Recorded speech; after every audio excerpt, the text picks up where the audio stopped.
سعودی وزارت صحت کے ترجمان کے مطابق حالیہ ایام کے دوران نئے کورونا کیسز کے زیادہ تر کیسز گنجان آبادی والے محلوں یا غیر ملکی کارکنان کی اجتماعی رہائش کے مراکز میں پائے گئے ہیں، جبکہ 20 سے 25% تک کے کیسز عام مقامات پر ریکارڈ کیے گئے ہیں۔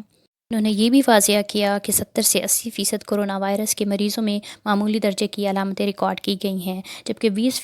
سے 21% کیسز انہیں انتہائی نگہداشت میں رکھا ہوا ہے، جنہیں مسلسل طبی نگہداشت کی مزید ضرورت ہے۔ یاد رہے کہ وزیر صحت نے 13 اپریل پیر کو پریس کانفرنس میں یہ بات واضح کر دی تھی کہ کورونا وائرس کے زیادہ تر واقعات ان دنوں غیر ملکی کارکنان کی اجتماعی رہائش گاہ میں پیش آ رہے ہیں۔ الراس بلدیہ نے تمام نجی اداروں اور رہائشی عمارتوں کے مالکان نیز سعودی کفیلوں کو حکم دیا تھا کہ وہ 5 دن کے اندر اندر غیر ملکی کارکنان کے لیے ایسی رہائش گاہ کا بندوبست کریں جو حفظان صحت کے ضوابط کے مطابق ہوں۔